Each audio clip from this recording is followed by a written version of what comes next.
Welcome to Happily Ever After, the podcast that talks about the mysterious world of divorce and uncoupling and living happily ever after heartbreak. I am your host, Hannah Harvey. I am a writer and an award-winning parenting blogger at mumsdays.com. That's mumsdays.com. It would make my day if you could subscribe and leave a review so more people can find this podcast. I would also love to hear from you, so contact me through Instagram at hharveyWrites with your stories of divorce and heartbreak, any thoughts that you might have on the episode, or even questions you may want answering. You can find all the details from this episode in the show notes. Hello, and welcome to another episode of Happily Ever After. And today I've got a really interesting episode with, I think we're friends, aren't we now? Yes. Like I actually met Lea just before lockdown, because Lea is a writer and a speaker, but she's also the founder of something called Insta Sisters, which is up here in the Northeast. And I'd been seeing loads about it on Instagram, and I was like, oh, I really wanted to start getting out more. I think I had just had Nancy, but I was like dipping my toe back in the water of blogging again. And so I went along to one of Lee's events, and it was in John Lewis, and we all got to try on nice clothes, and that was such a lovely it night. was really nice. Yeah. Was that one of the last ones? Yeah, before the pandemic, yeah. But yeah, Insta Sisters was a special group, and it definitely helped to sort of help women thrive, I would say. It was the aim of the group. So, Yeah. I think when I first came along, I was just like, gosh, I didn't realise how many women, because it was like a really lovely big group, and then there were people there that I actually already knew, and I was like, oh, you're here too, and it was just such a nice way to connect with other people that are just wanting to do stuff for themselves, and ambition and all the things that can get pushed to one side when you start getting married and having families. And that's it. I think the importance of community is at the heart of it all. I think it's so important. I suppose we live in a society now where community's sort of fallen by the wayside sometimes, and they say it takes a village, and it really does, especially when you're going through something like divorce or separation. So I guess my aim was just to, because at the time I was just working at home from the kitchen table and felt really isolated, and realised if I felt that way, then other women must feel that way. And so decided one day on a lengthy walk that I needed to do something about it. And Insta Sisters was born, and it went from strength to strength, and it just showed me it's just so needed, community for women and men, but community is just vitally important. So totally. Yeah. And one of the big themes around Insta Sisters was this idea of kind of, empowerment. And that was when we first reconnected, we were talking, we've both been through a divorce. And as we were chatting, it became obvious that for both of us, this idea of victim mode is something that we've both sort of had to work through. And I guess just look at the ways that we can continue our lives after the tough time that we've had. Yeah. So do you mind telling us a little bit about your experience of divorce and where you are now with it? Yeah. So basically I separated from my ex-husband 5 years ago. So it's been a really long journey. Yeah, it's been a really long journey. And the divorce only really started at the start. It coincided with the start of the pandemic, and eventually settled at Christmas 2021. After which I believed I was going to have my Nicole Kidman moment and skip down the street from my lawyer's office. But unfortunately, it hit me like a train. The really? Trauma of what I'd been through, the actual, the first the marriage and then the separation, but then also the divorce process itself I found very traumatic. So and it took me to dig very, very deep to get through that. So yeah, it's definitely, again, that's a time where community becomes important and your support network work becomes so important. Yeah. Yeah, which was tricky because I was in the pandemic and in a barn in the middle of nowhere, very isolated. But I just, thankfully, I had done a lot of counselling and coaching and a lot of healing work on myself, even before I left the marriage. Because I think at the point that before I left, I was so lost. I'd lost my identity so much that I needed to almost build myself up to the point of having the confidence and the self-worth to leave. So I built myself up to that point and left, and then continued the healing work. And that's been ongoing through the whole time. So I built my own resilience and my own skills and coping tools through all those kinds of work, including somatic therapies as well. I've done a lot of healing work, and I think I don't know where I would be, honestly, without all of that, and without the support of, obviously, amazing friends and family as well. For sure. Absolutely. But touching on your point about victimhood, because I think it's a really important point that you make. It's so complicated. It is, because there's a lot of shaming of victims of abuse. And I think that's about the culture that we live in, to be honest. I think it's fair to say we still live in a fairly toxic patriarchy. And I think that it often benefits men to shame women, if I can say that, or to keep women small, or we're almost conditioned that we have to be the good girl. And so we're taught how to stay quiet for the benefit of others. Absolutely. And so what I think, the way that I understood it was that it's really important to own your story. So it's really important to share your story. If you have been a victim, that's okay, you can own it. But what you don't want to do is slide into victim consciousness. You don't want to unpack and live there. You don't want becoming a victim to become your narrative and your identity. Exactly. Yeah. And I think that's where the difference comes in. So I obviously write a lot for my Instagram account, The Life She Built. And I'm very authentic and vulnerable on that account. And so I have shared some of my experiences, but I'm very, very careful about how I approach that. And I always want to approach it from a point of empowerment. So yes, this may have happened to me, but what did I do to get myself out of that situation? Or yes, this has happened in my life, but how did I find the strength to pull myself out? Or what can other people do to take themselves out of a very difficult situation? And I think that's potentially the difference, because I see a lot of women, if you think about it, almost half of marriages end in divorce now, I think, statistically. And I've come across a lot of women who have, unfortunately, remained in victim mode. And you see them, it almost can eat you up. It's like being eaten up by bitterness and resentment. And I think that's a really dangerous place to be, because almost then the person that you were with, your ex-partner, wins. They get to win because they get to overtake the rest of your life. And for me, it was really, really important that I found a way to rise above and heal myself. I think accountability and personal responsibility is really important in all of this. I don't know if you found that. Well, I think that's been the main thing for me, is to be like, that wasn't very fun, but which part did I play in it? Yeah. And what can I control now to make sure that what I do next is what I really want? Yeah, and it's horrendously painful, isn't it? The levels of discomfort when you reach that point in your recovery, which we all need to, of, okay, what role did I play in this? Yeah. You know, but I think that's the healthy way. Back to childhood to work out how you ended up where you did. Like, I've got memories that I had to unpack with therapists of being like, there was a time when I wasn't given a hot dog. That is like a movie in my brain.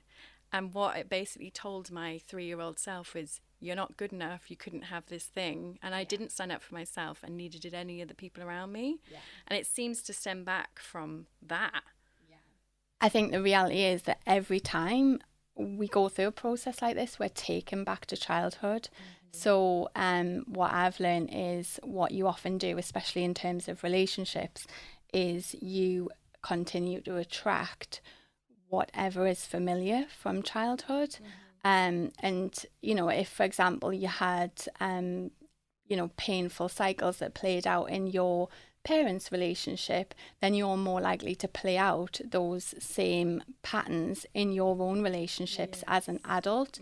And that is the part that you are then responsible for healing, so that you then don't make the courageous decision to leave a marriage, but then end up recreating that in your next relationship just with a different face, because that does happen. We repeat and repeat until we heal. Because that's what feels comfortable and familiar, and all those pathways in your brain are like, oh, that's a motorway, we get exactly what to do in that situation, and then you're just in exactly the same situation. Exactly. But it's not the easy route.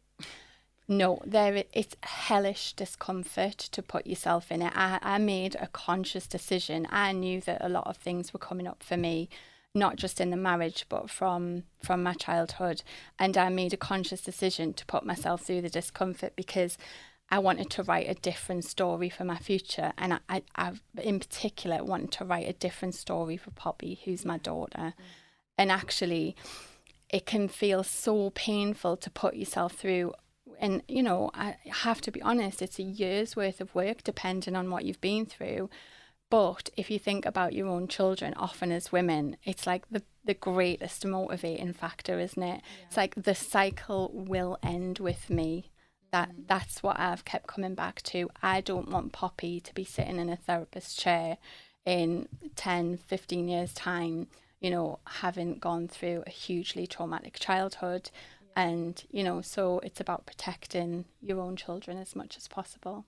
Do you know what's interesting about that is so many people stay for the kids. I know. And then it's I don't know, it's just not the right way around, is it? No. You feel like you're doing the right thing by them, but actually they pick up on so much more than we do in terms of like facial cues and all that kind of stuff. They're like sponges for atmosphere. Yes. So if you're not happy, they know about it, and they're probably thinking, it's my fault. Mm-hmm. They absorb it all. They are like sponges. And yeah, I think I used to say many years ago I was staying for Poppy. Yeah. And then slowly as I worked on myself, I realised I was leaving for Poppy. And that was a huge shift. And also, one of the most important things I learned was that children only need one safe parent. Yeah, for them to, because obviously the aim for us, for our children, is for them to grow up into secure adults with a secure attachment, and they can get that from just one parent. So if you are a mom who is resilient enough and courageous enough to leave something that's unhealthy and then do the healing work, then bring your child up in a way which is safe and secure, there's a chance that they could get out of it unscathed. So yeah, which is my hope for Poppy. So yeah, we touched on this earlier, but when we say shifting out of victim mode,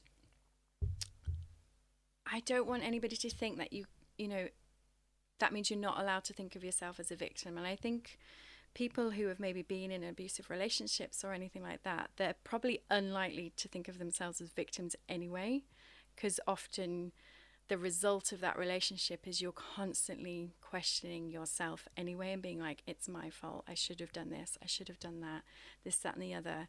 So this process of maybe acknowledging that something really shit has happened is one thing, and staying stuck is like maybe a separate thing, but a very important part of it is making sure that you're still setting boundaries and doing everything you possibly can to look after your children, and not mistaking that for quote unquote victim mode and like feeling sorry for yourself. Because I think in this culture, like you touched on earlier, this kind of toxic idea of, oh, everybody loves being the victim. That's not what you're doing. It's almost the opposite. If you're willing to stand up and say, this isn't right and I want my children to be safe, that's very different, don't you think? Yeah, that's a very different narrative. But I think what's important is anyone going through a separation, there's a world of grief involved in that. There's so much grief, and I think allowing yourself the space to actually go through the grief and really feel it, I think that's also different from being a victim. Yeah, like totally sit and feel sad and go under a blanket and eat ice cream. And of course. do all the sad things. Of course, and be really, really kind and gentle with yourself in that process.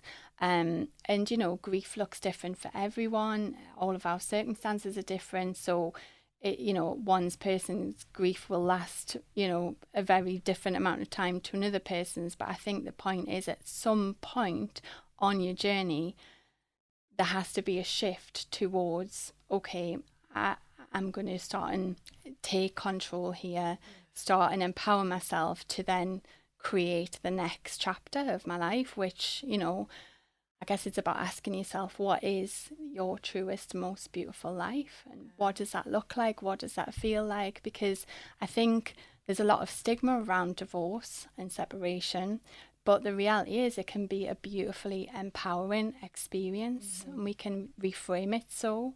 It gives you a gorgeous opportunity as an adult to reassess where you're at in your life, what you would like your life to look and feel like, what kind of home you would like to create for your children and yourself. And I think that that's just a beautiful way to reframe what is a really, really difficult time of your life.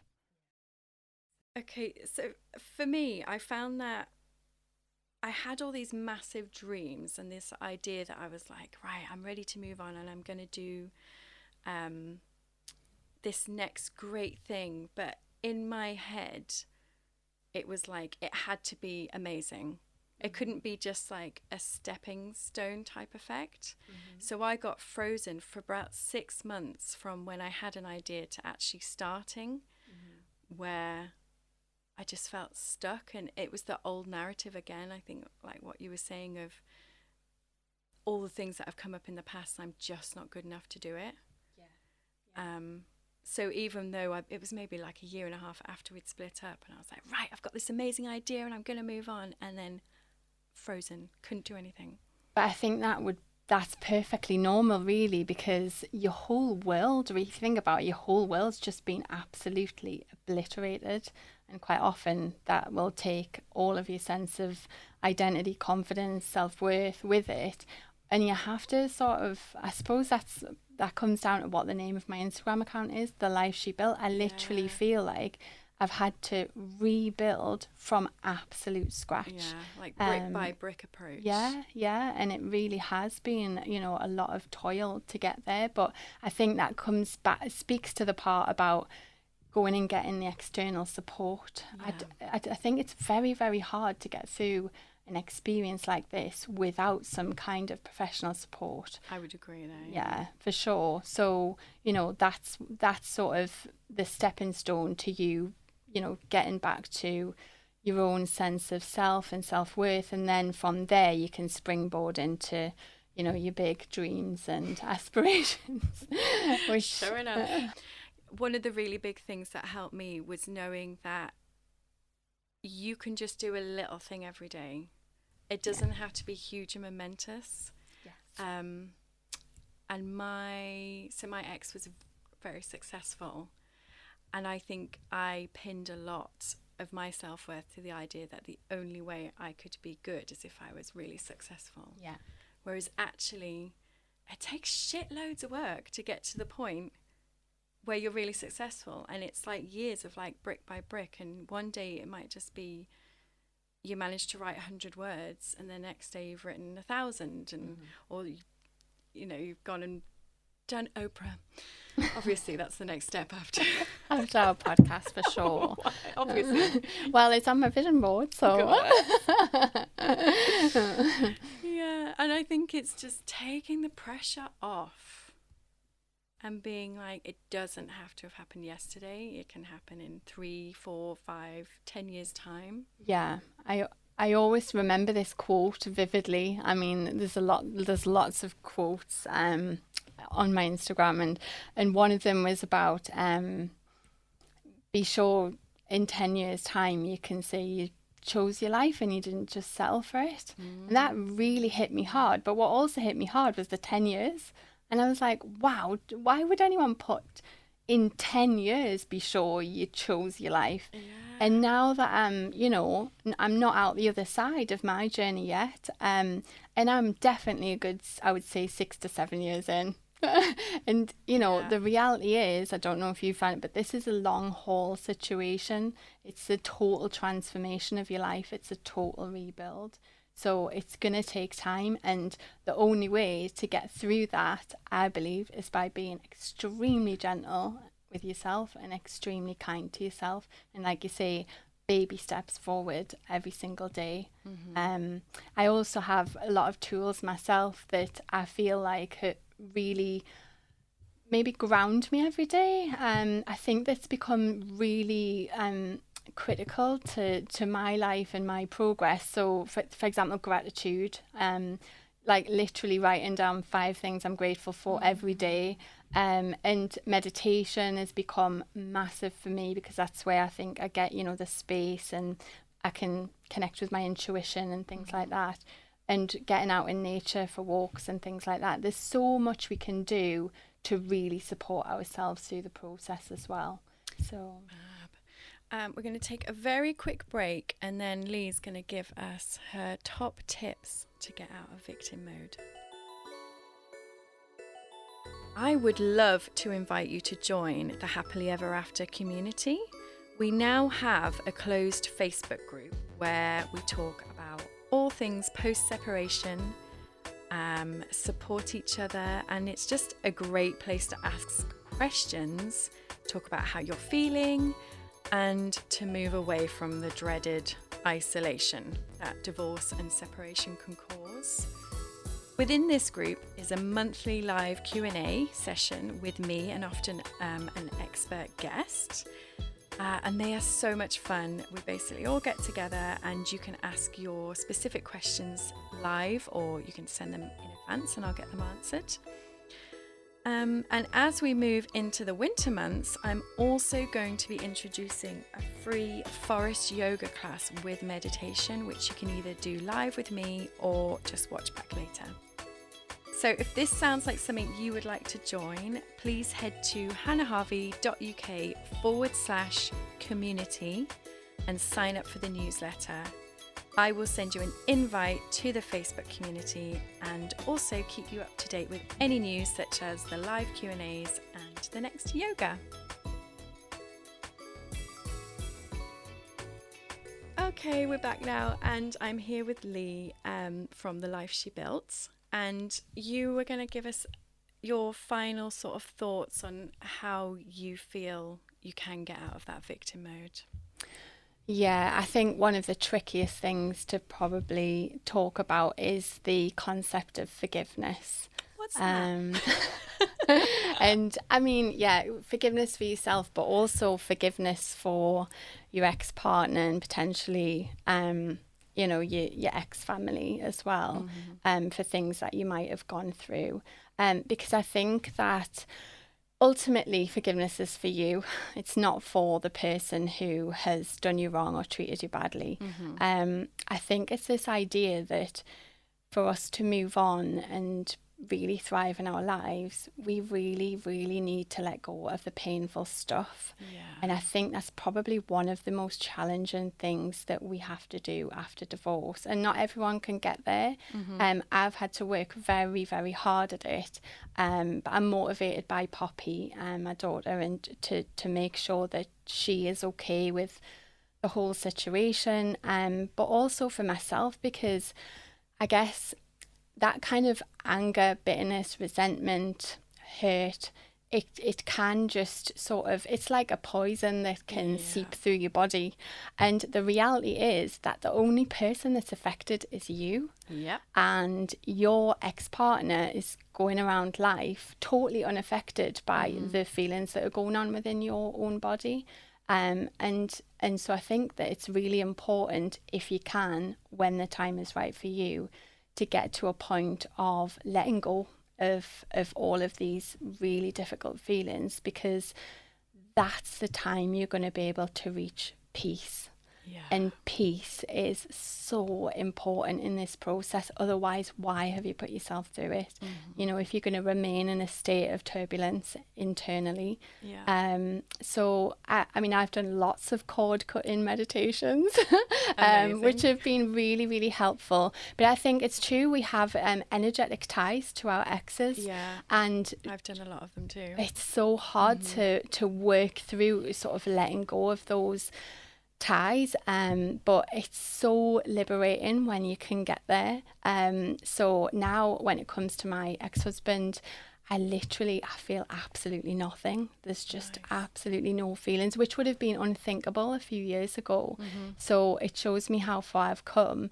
But I think for me to achieve the life that I want to create, that had to be part of the puzzle. So I think you're so right, because it's just toxic otherwise. And like you say, it's not affecting anybody else except you and your children. Exactly. And the whole point is for you guys to be able to create this beautiful new family unit for yourselves, and to live with many real throw cushions as you want. Yeah, all the throws and throw cushions that you could ever want. Yes.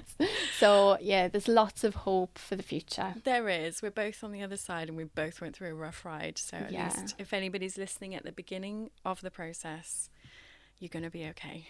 Yeah, for sure. It's always really comforting I mean, I would never wish this on anybody, but it's really comforting to be with someone who's gone through the process and really understands what it's like. It's one of those things that you can't understand until you've actually been through it. But I would definitely say to anybody that it can be one of the most empowering things you could ever do for yourself. So if you are hearing those little voices of discontent inside, then I really hope you can find the strength to act on them.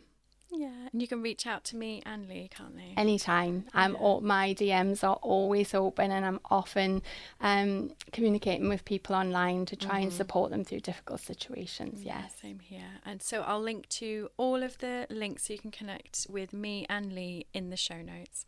But thank you so much for coming on. Thanks so much for having me, Hannah. It's been a joy. So lovely to see you again and to finally connect properly after all these years of A, divorce, and B, lockdown. So honestly, really appreciate it. Thank you. Thanks. Okay, have a great week, and I will see you next time for another episode of Happily Ever After with me, Hannah Harvey. I would be forever in your debt if you could leave a review and subscribe, as this helps more people find our podcast. And of course, if you have a friend who might enjoy this episode, please do recommend they listen too. For anything else, thoughts on this episode, or questions for future episodes, you can get in touch with me either through Instagram at hharveywrites or by my website hannahharvey.com.